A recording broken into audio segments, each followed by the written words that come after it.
दोस्तों, रोज़ की तरह निखिल ब्लॉग में सबका हार्दिक स्वागत है। सबके मंगल भविष्य की कामना के साथ बड़ों को बिना नमस्कार, छोटों को बिना नमस्कार। मैं ठीक हूँ, आशा करता हूँ कि आप ठीक होंगे। दोस्तों, आज रामचरितमानस के बालकांड के प्रारंभ के संबंध में दोस्तों, इस रामचरितमानस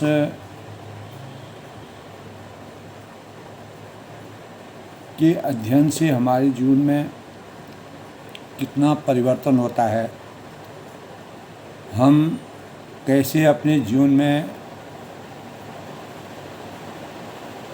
अपनी भावनाओं में, अपने कर्तव्यों में, अपनी निष्ठाओं में, अपने आदर्शों में और अपने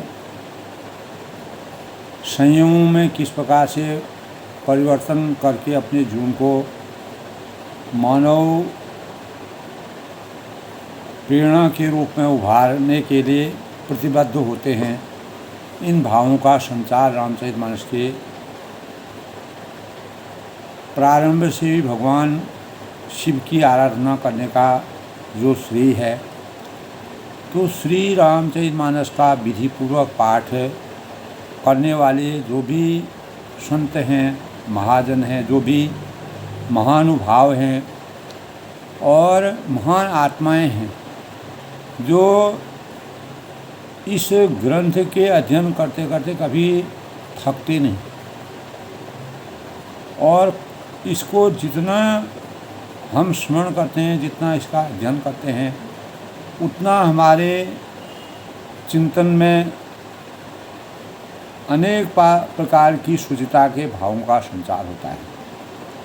तो तुलसीदास जी ने दोस्तों, श्री वाल्मीकि जी ने श्री शिव जी तथा श्री हनुमान जी का आवाहन पूजन करने से के पश्चात तीनों भाइयों सहित सीता जी का आवाहन और यानी चारों भाइयों सहित श्री सीताराम जी का आवाहन और षोडशोपचार पूजन और ध्यान करना हमारे जीवन का एक प्रमुख अंग बन जाता है और तदंतर उसके बाद पाठ का प्रारंभ हमको करना चाहिए। यानी मर्यादा पुरुषोत्तम भगवान रामचंद्र जी और उनके परिवार के और भगवान शिव की आराधना, सबके आवाहन, पूजन और ध्यान के मनन के परिणाम स्वरूप तुलसी नमस्तुभ्यं मिगागच्छं शुचिव्रत नैऋत्यं उपविश्वेदं पूजनं प्रतिगृहता। श्री वाल्मीकि नमस्तुभ्यं इहागच्छ सुप्रद उत्तर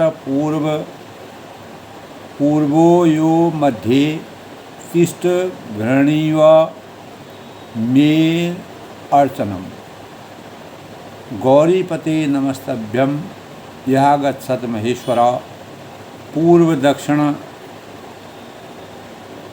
योर्मध्ये तिष्ठ पूजां ग्रहण में सीता लक्ष्मणं नमस्तुभ्यं यह गच्छत सहप्रिय यादि भागे समुत्तिष्ठ पूजनं संगृह्णामि। इस प्रकार दोस्तों, मर्यादा पुरुषोत्तम भगवान रामचंद्र जी के स्वरूप का जब हम शुरुआत में वर्णना करते हैं, तो हमारे अंदर हमारे जीवन के अभिन्न अंग हैं। तो हम प्राय ऐसे जीवन में अपना ऐसा प्रतीत करते हैं कि किसी भी एकाएक आगमन पर जो हमारे जहाँ पर हम बैठे रहते हैं, अगर वहाँ का वातावरण, कमरे का बोझिल वातावरण खिल उठता है, तो हमारे जो अज्ञान रूपी अंधकार से संस्कार हैं, अगर हम रामचंद्र जी के मर्यादा पुरुषोत्तम भगवान राम जी के चरित्र का चित्रण करना शुरू करते हैं तो हमारे जो अनेक प्रकार के अज्ञान रूपी अंधकार का बोझ हमारे जीवन में है वह हमेशा के लिए उसमें वह प्रकाश पुंजित हो जाता है और संवाद जीवंत और आनंदमय हो जाते हैं। इसी तरह दोस्तों जिस प्रकार अनेक गांवों में जल के स्रोत, पानी का विभिन्न प्रकार के पेड़ हैं, आम हैं, जो रसीले फल होते हैं, पेड़ों के फल के गुण स्वाद भी भिन्न होते हैं। तो वास्तव में किन्हीं दो व्यक्तियों के व्यवहार, आचरण, सोच और कार्य में भारी अंतर के पीछे उनके विशिष्ट संस्कारों का हमें बरगद है, आम है और नीम है। तो ये जो कुछ पेड़ हमारे जीवन के लिए एक एक अंग उनका हमारे जीवन के लिए यानी पेड़ों का एक एक अंग का हम प्रयोग करते हैं और सब सदुपयोग करते हैं। भगवान की आस्था भावों से निरूपित है। तो एक असहाय आत्मीय जल का संबल बनने या उसे संवारने की हमारे अंदर जितनी भी इच्छा शक्ति विद्यमान होगी या हमारे संस्कारों, यह जो है बातें हमारे संस्कारों पर निर्भर होती है। तो मर्यादा पुरुषोत्तम भगवान राम जी ने किस प्रकार के संस्कारों से अपने जीवन को संस्कारित किया। स्थूल तौर पर अगर हम सूक्ष्म तौर पर प्रत्येक मनुष्य के मांस का लोथड़ा मनुष्य का है और उसकी भिन्नताएं और संस्कारों के कारण यही मनुष्य की मनुष्यता प्रदान करती है। मनुष्य का परम लक्ष्य उस प्रभु के विधान की अनुपालना करना है, उस प्रभु के वास्तविक सौजन्य को जानना है जिनके अनुसार हमें दिशा निर्देशित होती है और हम सही दिशा का चयन करते हैं। और सर्वप्रथम भगवान को हम तुम्हें माता च पिता तुम्हें तुम्हें बंधु सखा तुम्हें तुम्हें विद्या गुरुं तुम्हें तुम्हें सर्वम मम दे, तुम्हें सर्वम मम दे। मानव जीवन में संस्कारी जीवन को प्राप्त करने के लिए परमात्मा के ऊपर आसक्ति ही हमारे सर्वगुण सिद्धियों का मानक है। तो धन है, पद है, प्रतिष्ठा है, लोकप्रियता है के लिए वह ऐसे संस्कारों में स्वयं को मानव जिस प्रकार ढालता है जो उसे सन्मार्ग से विमुख, यही कारण होते हैं जो हमें सन्मार्ग से विमुख करने की, अगर हमारी नीयत खराब हो जाती है तो इन्हीं मार्गों से बचने के लिए मर्यादा पुरुषोत्तम भगवान राम जी ने रामचरितमानस का हम अनुसरण करते हैं। तो संस्कार को 3 श्रेणियों में समझना व्यावहारिक हमारे जीवन का सबसे बड़ा अभिन्न लीला है। पहली श्रेणी में वे संस्कार आते हैं जो हमें विरासत में या अपने पूर्वजों के द्वारा हमारे अंतःकरण में विराजते हैं, घर परिवार से मिलते हैं और घर के बड़े जैसा आचरण करते रहे हैं। उन्हीं तौर तरों को, उन्हीं नियम निर्देशों का पालन की उनके बच्चे करते हैं, उनकी संतानें करती हैं। दूसरी श्रेणी में दोस्तों जो हमारे संस्कार होते हैं जिनको हम शिष्टता के माध्यम से, जिसका मर्यादा पुरुषोत्तम भगवान रामचंद्र जी ने गुरुओं की संज्ञान सानिध्य में जा कर के ज्ञान और शिष्टता के भावों का संचार किया और लोक लाज के मापदंडों पर वह खड़े उभरे। तो कुछ ही माँ या पत्नी द्वारा पानी का गिलास देने का धन्यवाद देते हैं, परंतु इस श्रेणी में कार्यस्थल की मर्यादाओं भी आती है। तो हमारी जो मर्यादाएं हैं, मर्यादा पुरुषोत्तम भगवान राम जी ने कभी भी अपनी मर्यादाओं से विमुख होकर के कोई भी कार्य नहीं किया। तीसरे स्तर के दोस्तों सर्वाधिक अहम वे संस्कार हैं, वे हमारे मानक हैं जिन्हें बड़े उद्देश्य से अभिप्रेरित या सींचा जाता है। और निरंतर उसको हम अर्जित करने के लिए और निर्मित करने के लिए और उनका परिमार्जन करने के लिए, परिष्कृत करने के लिए उनका उपयोग करते हैं। तो जो मनीषी हैं, जो महान विलक्षण प्रतिभा के मानक इस भावों को जानते हैं, इन भावों को, व्यक्ति की सुंदरता, उसके संस्कारों, कोई भी व्यक्ति है अगर हम उसके आचार विचार और संस्कारों से, उसकी रूप रंग गुण आकार और शील स्वभाव पहनावे से व्यक्ति के संस्कारों का पता नहीं चलता है। संस्कार उसके चरित्र में नहीं होते हैं और उन्हीं संस्कारों के परिणाम से हम उसकी स्वरूप को जानते हैं और जो उसके कार्यों से हमें, कार्यों की गुणवत्ता से हमें उनका ज्ञान होता है। तो यह सर्व जाहिर है, शब्द विदित है दोस्तों कि आवरण में नहीं, घर परिवार विरासत देश काल से मिले जो परिवेश है, सामाजिक परिवेश है और जीवन मूल्यों से जो देश काल परिस्थितियों से हमको प्राप्त होते हैं, इसमें अनेक प्रकार की त्रुटियां रह जाते हैं। उन त्रुटियों को समाप्त हमेशा के लिए अपने जीवन से अंत करने के लिए रामचरितमानस जैसे ग्रंथ का तुलसीदास ने रचना की है। तो सबसे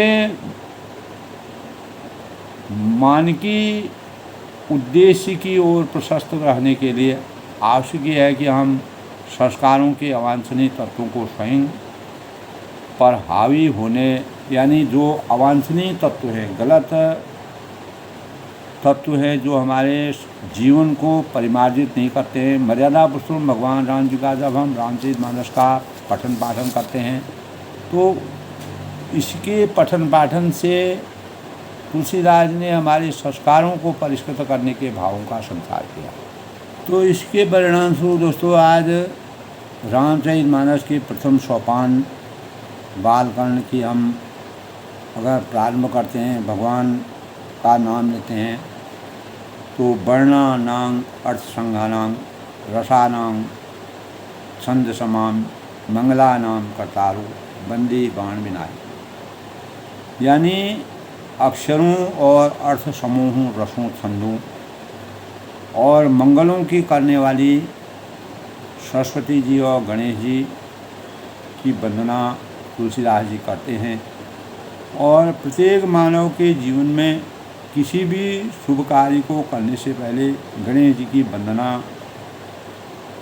एक एक क्षण, एक एक अक्षर को और अर्थ समूह को मिला करके, रसों को, छंदों के सानिध्य से हम परमात्मा के समूल जीवन का वृत्तांत करते हैं। भवानी शंकरो बंदी सदा विश्वास रूपिणो याभ्यां बिना न पश्यन्ति सिद्धांग स्वांत स्थमीश्वरम, सदा और विश्राम के स्वरूप श्री पार्वती जी और श्री शंकर जी की हम वंदना करते हैं और जिनके बिना सिद्ध जन अपने अंतःकरण में स्थित ईश्वर को नहीं देख सकते। तो कस्तूरी कुंडल विषय मृग ढूंढे बनवाए, ऐसे घटकर राम है दुनिया देखे। तो मर्यादा के जो महेश्वर हैं, तो सिद्ध जन अंतःकरण में स्थित ईश्वर को हम तभी देख सकते हैं जब हम मन, वचन और कर्म से परमात्मा की आस्था में लीन। वंदे बोधमयं नित्यं गुरुं शंकर रूपिणम यमाश्रितो ही वक्रो अपि चंद्र सर्वत्र वंदते, यानी ज्ञानमय नित्य शंकर रूपी गुरु की मैं वंदना करता हूँ। गुरु ब्रह्मा गुरु विष्णु गुरुदेव महेश्वर, गुरु साक्षात परम तस्मै श्री गुरु। और जिनके उन गुरुओं के आश्रय से जिनके परिणाम से हमें मर्यादा पुरुषोत्तम भगवान राम के चरित्र और उनकी आदर्शता के भावों का संचार हमारे जीवन में, प्रत्येक मानव जीवन के जीवन में आदर्शता के भावों का संचार करने में, तो तेरा चंद्रमा भी सर्वत्र वंदित होता है। यानी हमारा अगर स्वरूप कितना ही जिस प्रकार चंद्रमा टेढ़ा होने पर भी उन परमात्माओं को हमेशा ध्यान में लगे रहते हैं। सीता राम गुण ग्राम पुण्य विहारिणो वंदे विशुद्ध विज्ञानो कवीश्वर कवीश्वर। यानी श्री सीता जी के गुण समूह रूपी पवित्र वन में विहार करने वाले और विशुद्ध विज्ञान संपन्न कवीश्वर श्री वाल्मीकि जी और कवीश्वर श्री हनुमान जी की तुलसीदास जी वंदना करते हैं, क्योंकि मूल को सबसे पहले समर्पण करना चाहिए और उन्हीं भावों से हमारा जीवन रसमय बनता है, सारमय बनता है, सारगर्भित बनता है। उद्भवं स्थितं संहार कारिणं क्लेश हारिणं सर्वश्रेष्ठकरं सीता नतोहं राम वल्लभा। यानी उत्पत्ति स्थिति पालन और संहार करने वाली, क्लेशों को अनेक प्रकार के दुखों को हरने वाली तथा संपूर्ण हमारे जीवन के कल्याण की प्रतीक रामचंद्र जी की प्रियतमा सीता जी, माँ सीता जी को तुलसीदास जी नमन करते हैं, प्रणाम करते हैं और अपनी रामचरितमानस की शुरुआत से यन्मा याव सर्वति विश्वम अखिलं ब्रह्मादिदेवासुरा यद संवादम असैव भाति सकलं रज्जो यथा भ्रमम् यत आरपल्पमेकं मेवं हि भवां भो ढेस्ति वर्षावतां वन्देऽहं तम शेषकारणं वर्णं रामाख्यं मीशं हरिम। जिनको माया के वशीभूत संपूर्ण विश्व ब्रह्मा देवता और असुर, जिनकी माया के वशीकरण में जो अनेक प्रकार की इस सृष्टि यानी पूरा संपूर्ण विश्व ब्रह्मा और देवता असुर असुर सब है, जिनकी सत्ता के रस्सी में सर्प के भ्रम की भांति यह सारा दृश्य जगत जन्म मरण के बंधनों सत्य ही प्रतीत होता है और जिनके केवल चरण ही भवसागर से तरने की इच्छा वालों के लिए एकमात्र नौका नाव के समान है।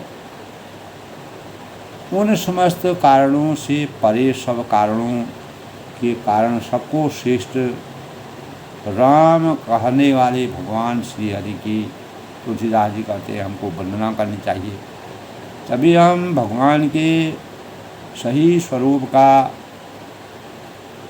अपने जीवन को सही उनके सही शरीर से प्रेरणा लेकर अपने जीवन को रहस्यमय बनाने में, अपने जीवन को कामयाबी बनाने के लिए, अपने जीवन को सार्थक बनाने में सफलता ग्रहण करें। नाना पुराण निगमा अगम सम्मतं यदा रामायणे निगदितं क्वचिददन्तोऽपि स्वान्तः सुखाय तुलसी रघुनाथ गाथा भाषा निबंध मति मंजुल आपनो। अनेकों पुराण वेद शास्त्र के समान तथा जो रामायण में रामचरितमानस में संपूर्ण वर्णन इनका किया गया है और कुछ अन्यत्र से भी उपलब्ध रघुनाथ जी की कथा को तुलसीदास ने जिस प्रकार से प्रासंगिक किया और लोक प्रेरणा के भावों से संचित किया है, सिंचित किया है, अपने अंतःकरण के सुख के लिए, अपने अंतरात्मा को के भावों को जगाने के लिए, अंतरात्मा में दिव्यता का प्रकाश जागरण करके मनोहर भाषा रचना का विस्तार करता है। तो इस प्रकार जो है तुलसीदास जी ने जिस प्रकार से हमारे संस्कारों को उदात्त बनाने के लिए, परिमार्जित बना के लिए और हमें अपने संस्कारों में किस प्रकार से विधि विधान के साथ अपने सही नियमों के अनुसार उतर करके अपने जीवन को चरितार्थ करना चाहिए। तो यही भाव जो है रामचरितमानस में, जो गणनायक कविवर बदना जो सुमिरत सिद्ध होई, राशि शुभ बुद्धि राशि शुभ गण सदना परम अनुग्रह शुभ। यानी जिन्हें स्मरण करने से, जिन्हें केवल स्मरण मात्र से ही हमारे कार्यों में सिद्धि हो जाती है, और गणों के स्वामी और सुंदर हाथी के मुख वाले गणेश जी, किए हुए बुद्धि की राशि और शुभ गुणों के धाम गणेश जी मुझ पर कृपा करें। गजाननं भूतगणाधीशं कपितजम्बू फलचारुभक्षणं उमा सुतं शोक विनाशकारकं नमामि विघ्नेश्वर पाद। ओम गण गणनायके नमः, विघ्न विनाशाय नमः, सर्वकार्यं सिद्धं करोषि गणाधिपति। तो गणपति देवता को प्रथम पूज्य माना गया दोस्तों, क्योंकि उन्होंने अपने माता पिता की सेवा करने में, उनके अनुसार कार्य करने में वह निपुण थे, और चारों ब्रह्मांडों का भ्रमण करके और परिक्रमा करके सबसे पहले अपने माता पिता के परिक्रमा में आगे निरत आगे अनुरत आगे बढ़ते हुए गणेश जी को प्रथम पूज्य देवता के रूप में तुलसीदास जी ने भी इसकी गणना की है।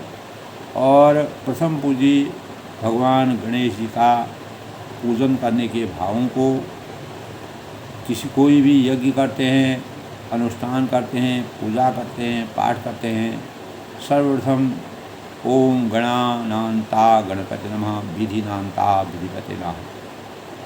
तो गणेश जी देवताओं का अगर हम पूजन शुरू से सबसे प्रारंभ में करेंगे, हमारे कार्यों में शुचिता और सफलता और मनोवांछित कामनाओं की पूर्ति का कारक है। ये मर्यादा पुरुषोत्तम भगवान राम जी मानते हैं, और तुलसीदास ने इस प्रकार की वर्णना की। तो इसी के परिणाम स्वरूप दोस्तों आज के पंचांग जो है, आज 28 अक्टूबर 2024 दिन सोमवार का दिन है, और आज ही दोस्तों रमा एकादशी के व्रत का भी श्रेय है, क्योंकि उदया तिथि के अनुसार एकादशी 7:50 तक, फिर द्वादशी तिथि प्रारंभ हो गई। उदया तिथि के अनुसार रमा एकादशी का व्रत आज मनाया जाएगा। एकादशी का व्रत उदया तिथि के अनुसार, ऐसा हमारे शास्त्रों की मर्यादा है। और चंद्रमा आज दोस्तों सिंह राशि में प्रवेश करेंगे।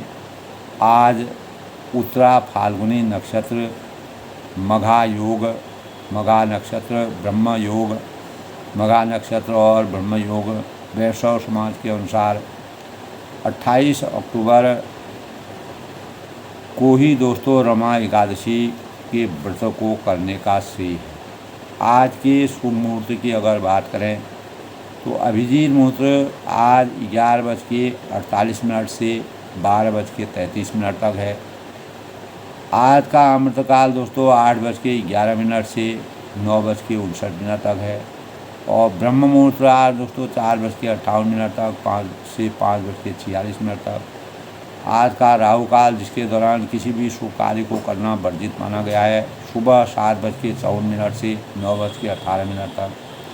आज का सूर्योदय दोस्तों 6:31 पर सूर्योदय होंगे, और सूर्यास्त उदय 5:38 पर।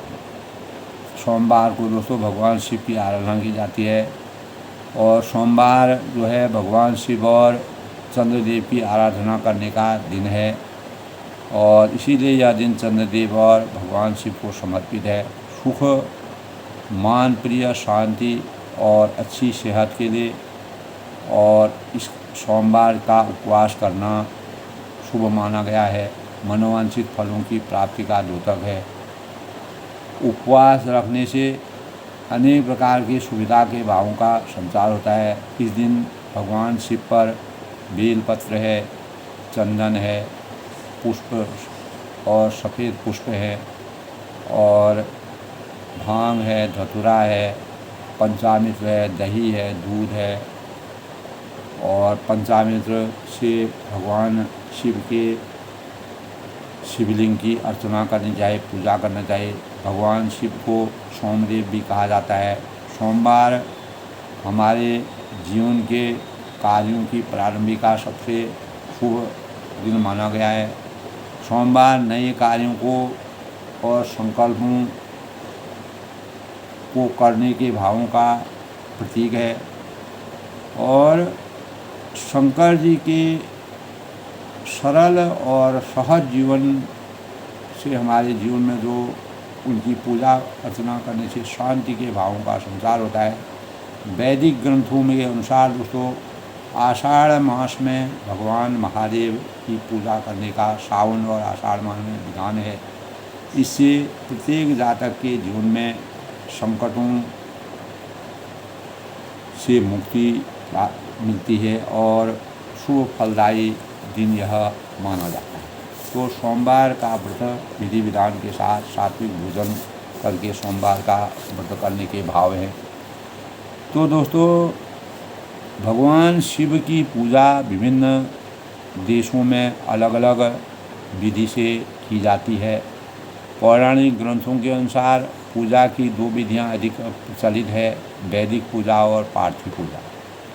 तो पार्थिव पूजा में पाषाण द्वारा निर्मित शिवलिंग की प्रतिस्थापना करके पूजा की जाती है और मूर्तियों को स्थानांतरित किया जाता है। और वैदिक पूजा में सामान्यतः शिव मूर्ति की पूजा मंदिर में की जाती है। तो कुछ लोग, कुछ धनी लोग स्वर्ण व रजत से शिवलिंग की बनवाकर उनकी पूजा करते हैं। ऐसे शिवलिंगों को जंगम कहा जाता है। तो पारा और दूसरे द्रव्यों से भी शिवलिंग बनाए जाते हैं, और द्रव्यों से अनेक प्रकार के शिवलिंगों का निर्माण शिव जी की आराधना करने के लिए शिव के लिंग की पूजा करना, ओम नमः शिवाय का जाप करना और जल 108 बार जल चढ़ाना शिव जी में श्रेयकर माना गया। बात तो कामः शिवलिंग की पूजा करने से आराधक को विधा, धरत्व और शिव सायुज्य की प्राप्ति होती है। और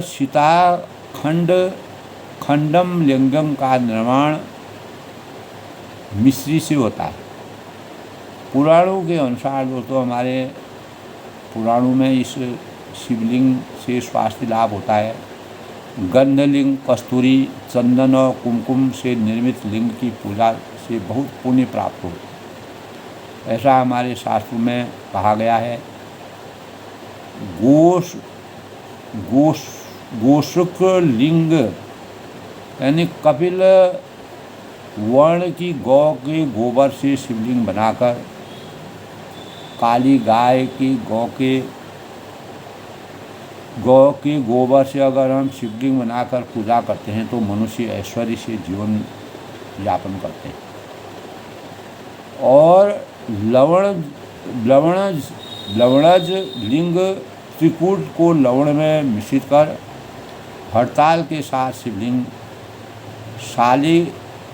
सालिज लिंग गेहूँ, चावल और चूर्ण, जौ को जल के साथ मिलाकर शिवलिंग का निर्माण करके पूजा करने के पुत्र की प्राप्ति का मानक माना गया। तो पुष्पलिंग विभिन्न फूलों को एक करके बनाए गए शिवलिंग की पूजा करने से पृथ्वी के आधिपत्य की प्राप्ति होती है। और तिल पिष्टो तथा लिंग जो है वह इस शिवलिंग का निर्माण तिलों को बारीक पीस कर किया जाता है।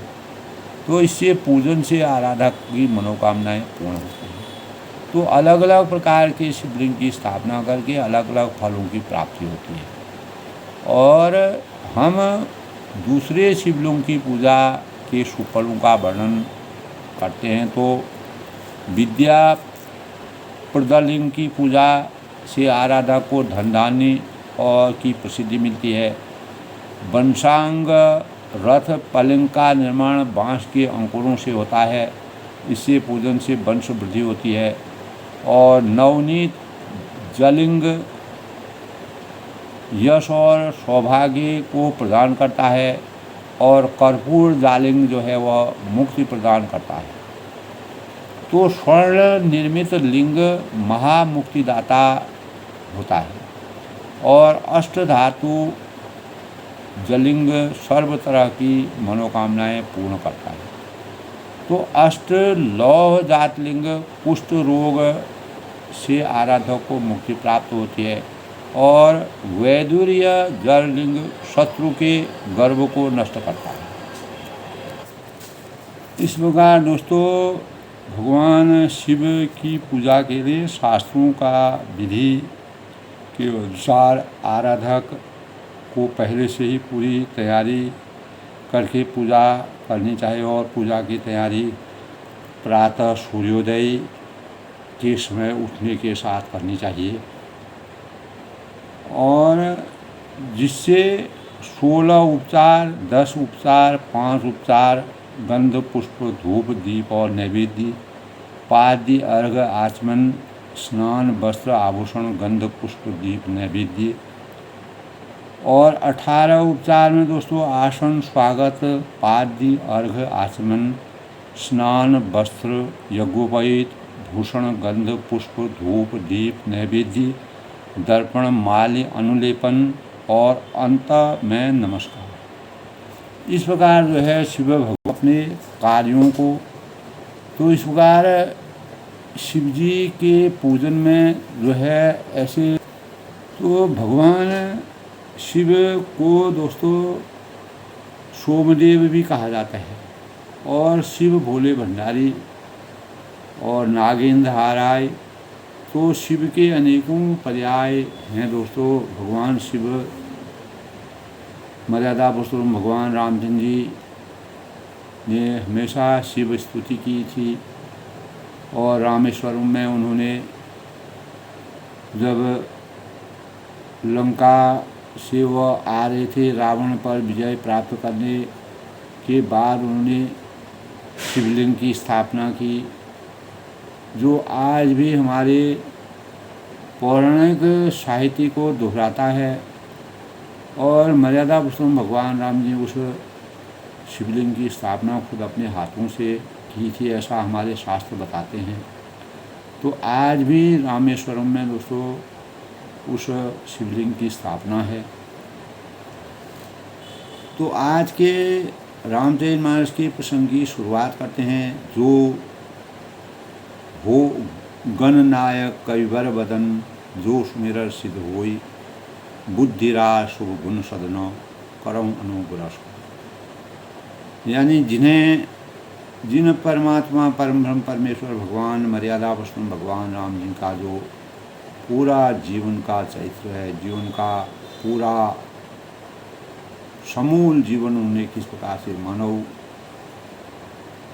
बाल्यकाल से ही जन्म से लेकर के जिस प्रकार से उन्होंने मानव रूप में अवतरित होकर के मानव चेतना को जगाने का प्रयास किया, उसके लिए 16वीं सदी में तुलसीदास जी ने अपने ज्ञान की पराकाष्ठा से रामचरितमानस की खोज करके और उसको अवधी भाषा में मानव चेतना को जगाने के लिए आज संपूर्ण विश्व में इसकी मान्यता को और इसकी पराकाष्ठा को और इसकी मानव आदर्शों के भावों का जो संचार होता है, जिनके स्मरण करने से सब कार्य सिद्ध होते हैं और गणों के स्वामी और सुंदर हाथी के मुख वाले हैं, वे ही बुद्धि के राशि और शुभ गुणों के धाम श्री गणेश जी, जिन्होंने अपने माता पिता के आशीर्वाद से प्रथम पूज्य होने का वरदान प्राप्त किया। मूक होय बाचाल पंगु चढ़े गिरबर गहन जास कृपास हो दयाल द्रोण सकल कलमल बहन। जिनकी कृपा मात्र से गूंगा बहुत सुंदर बोलने वाला हो जाता है लंगड़ा लूला दुर्गम पहाड़ पर चढ़ जाता है और कलयुग के सब पापों को जला डालने वाला दयालु भगवान मुझ पर द्वित दया करें, मुझ पर कृपा करें, अपना आशीर्वाद बरसाएं। तो नील सरोर हो श्याम तरुण अरुण बारिश नहीं, करहूँ सो मम उर धाम सदा क्षीर सागर शयन। जो नील कमल के समान, जैसे नीला कमल होता है, जब उसमें सूर्य की रोशनी पड़ती है तो हमारा जो बाहरी वातावरण है वह बड़ा ही खिल उठता है। तो इस प्रकार के सौंदर्य से सुशोभित नील कमल के समान श्याम वर्ण पूर्ण खिले हुए लाल कमल के समान जिनके नेत्र हैं और जो सदा क्षीर सागर में शयन करते हैं, पवित्र क्षीर सागर में भगवान निवास करते हैं। हे भगवान नारायण, मेरे हृदय में निवास करें।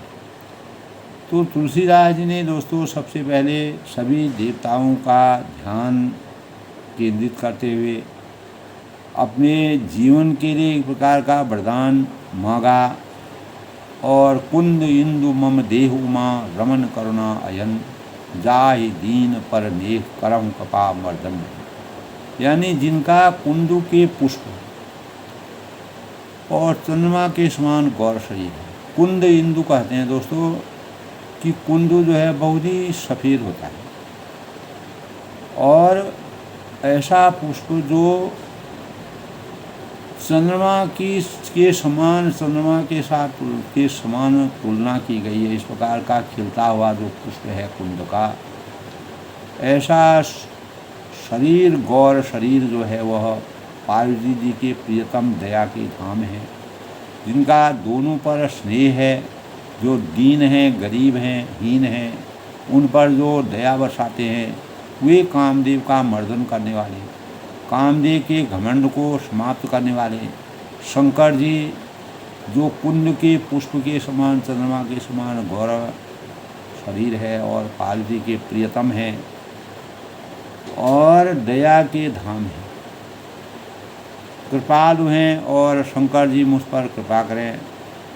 बंदौ गुरुपद कंज कृपा सिंधु नर रूप सिंह, महामोतम कुंज जासु बचन रवि कर निकल। मैं उन गुरु महाराज के जिन्होंने ऐसे पराक्रमी और महापुरुषोत्तम सच्चिदानंद भगवान रामचंद्र जी के जीवन के भावों को संचाय करने के मुझे ज्ञान की प्राप्ति की है, ऐसे गुरु की मैं वंदना करता हूँ, जो कृपा के समुद्र और नर रूप श्री हरि के रूप में है और जिनके वचन महामोह रूपी घने अंधकार के नाश करने के लिए सूर्य किरणों के समान। सूर्य की किरणें दोस्तों जब इस ब्रह्मांड में छा जाती हैं, प्रवाहित हो जाते हैं, तो सर्वगुण संपन्नता से मानव जीवन आच्छादित होता है। तो महामोह रूपी घने अंधकार को समाप्त करने वाले और ज्ञान रूपी प्रकाश का सृजन करने वाले सूर्य के समान कृपालु भगवान को मैं वंदन करता हूँ। वंदौ गुरुपद पद्म परागा, वंदौ गुरुपद पद्म परागा, सुरुचि शुभा रस अनुरागा, अमीय मूल मई चूरन चारू, समन सकल भय रूप परिवार। यानी वंदौ गुरुपद पद्म परागा, ऐसे गुरु महाराज के चरण कमलों की रज की धूल की मैं वंदना करता हूँ। उनके चरण कमलों के आशीर्वचन को मैं प्राप्त करके अपने जीवन को धन्य मानता हूँ। सुरुचि सुभाष रसनुरागा, जो सुंदर स्वाद से भरे हुए हैं और सुगंध से भरे हुए हैं, अनुराग रूपी रस से परिपूर्ण हैं। अमीय मूल मई चूरन चारू, वह अमर मूल संजीवनी जड़ी का सुंदर चूर्ण है जो संपूर्ण भवरोगों के परिवार का नाश करने वाले हैं। इस सांसारिक भवबंधन के परिवार के मोह और भव रोगों को समाप्त करने वाले हैं। उन भगवानों की मैं रात दिन उनके जीवन को चरणों कमलों के रज की मैं वंदना करता हूँ। मैं धन्य होता हूँ।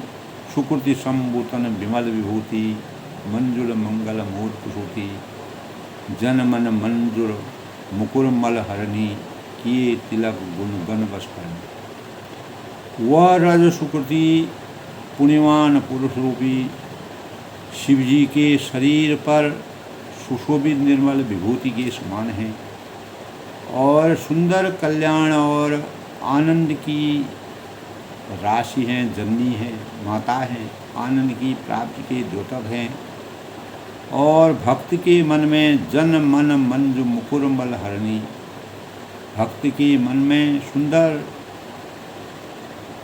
यानी दर्पण के मैल को दूर करने वाली और तिलक करने वाली किए तिलक गुण वश हरण और तिलक करने के गुणों के समूह को वश में करने वाले ऐसे रज सुकृति पुण्य पुरुष रूपी शिवजी के शरीर की निर्बल जो आभा है उस विभूति को सुंदर कल्याणमयी आभा और आनंद की जननी के स्वरूप भक्ति के मन रूपी दर्पण को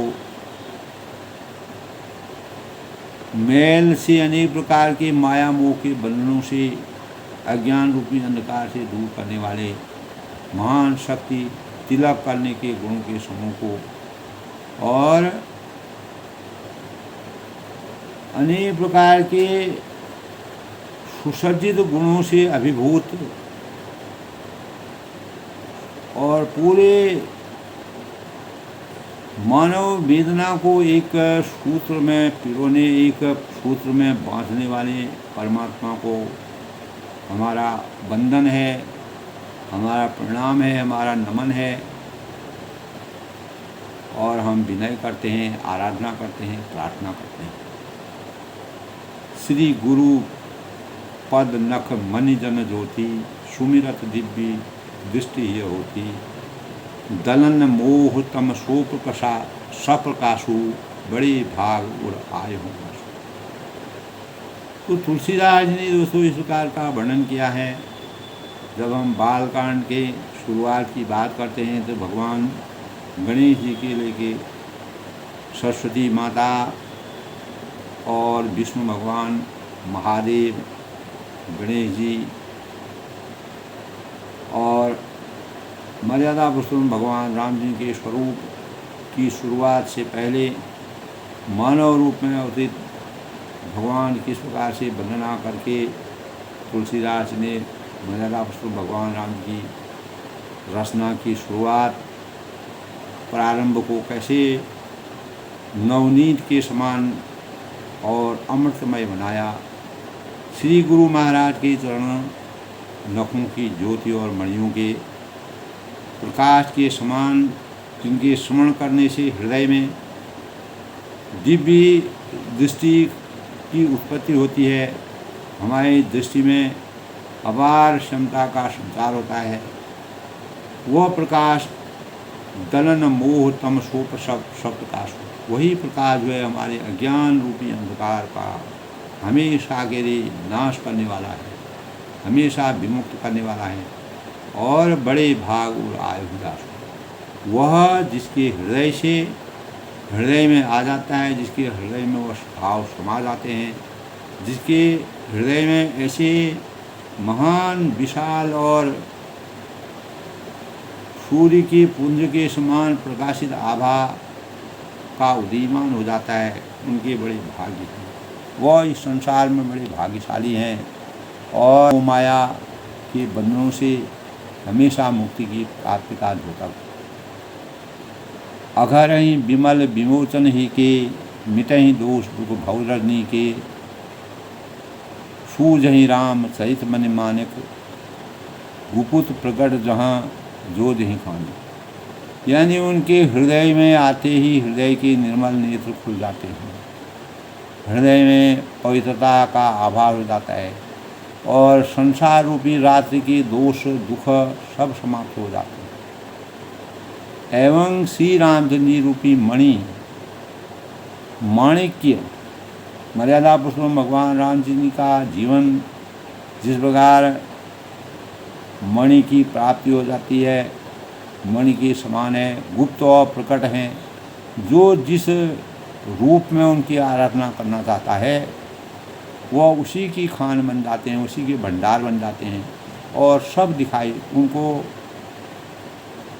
यानी दृश्य और अदृश्य, अंधकार और प्रकाश, अज्ञान और ज्ञान की पराकाष्ठा का पूर्ण रूप से आभास हो जाता है, बुराई भी अच्छाई में परिवर्तित हो जाती है।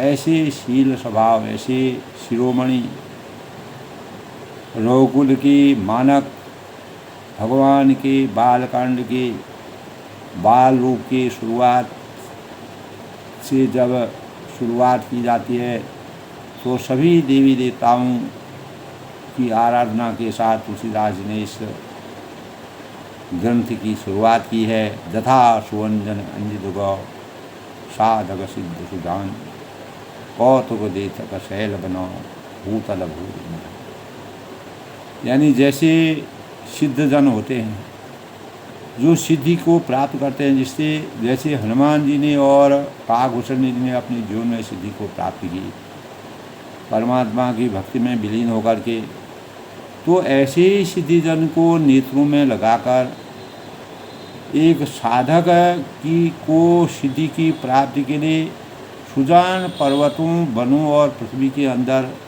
कौतुक में ही बहुत सी खाने देखने को मिलती हैं। जिस प्रकार काकभूषण जी को मर्यादा पुरुषोत्तम भगवान राम जी ने अनेक प्रकार के जो ब्रह्मांड हैं इस जगत के समूल का वर्णन विस्तार से दिखाया तो काकभूषण जी भयभीत हो गए। तब मर्यादा पुरुषोत्तम भगवान राम जी अपने बाल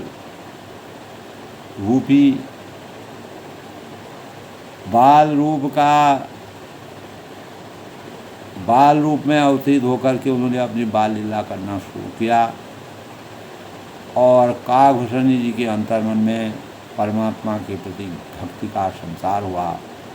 तो ऐसे सिद्धजनों के नेत्रों को सुंदर सुख और साधना के प्रतीक के रूप में जो सिद्धि की प्राप्ति के सुंदर यश से जाने जाने वाले पर्वतों, वनों और पृथ्वी के अंदर कौतुकता के भावों का समूल खान के समान जिनका जीवन है, ऐसे जीवन को तुलसीदास जी नमन करते हैं, प्रार्थना करते हैं और उनके बाल रूप का वंदन करते हैं। तो आज के प्रसंग में दोस्तों बालकांड के अंदर भगवान मर्यादा पुरुषोत्तम रामचंद्र जी के मानव रूप में अवतरित होने के लिए किस प्रकार से सरस्वती माता, गणेश जी, शिव जी, विष्णु भगवान समस्त देवी देवताओं का पूजन करने का विधान है और यही हमारे संस्कारों के भावों का सही अनावरण है। हमारे संस्कारों की विधिवत जो संरचना है वो इसी प्रकार है। इसीलिए भारत भूमि में ऐसे सुधीजनों का जन्म हुआ है जिनके इस प्रकार की सोच और बुद्धि और ज्ञान की पराकाष्ठा से हमारे जन जन के मन मन में शुद्धता के भावों का और भक्ति और श्रद्धा के भावों का सृजन हुआ है। तो आज दोस्तों बालकांड की शुरुआत के साथ मैं सबके मंगल भविष्य की कामना करता हूँ और रामचरितमानस का जितनी बार हम श्रवण करते हैं, जितनी बार इसका अध्ययन करते हैं, जितनी बार इसका गुणगान करते हैं, तो हमारे अंतस में ज्ञान की पराकाष्ठा के भावों का संचार होता है, हमारा जीवन राममय बनता है और हमें अज्ञान रूपी अंधकार से ज्ञान रूपी प्रकाश की बेला का सृजन हमारे अंतःकरण में होता है। सब लोग सुखी रहें, खुश रहें, प्रसन्न रहें। इसी प्रकार रामचरितमानस का श्रवण करते रहें तो ज्ञान वृद्धि के साथ भक्ति भाव का संचार हमारे अंतःकरण में अवश्य होगा, जब हमारी आस्था और श्रद्धा भक्ति में परिवर्तित हो जाए।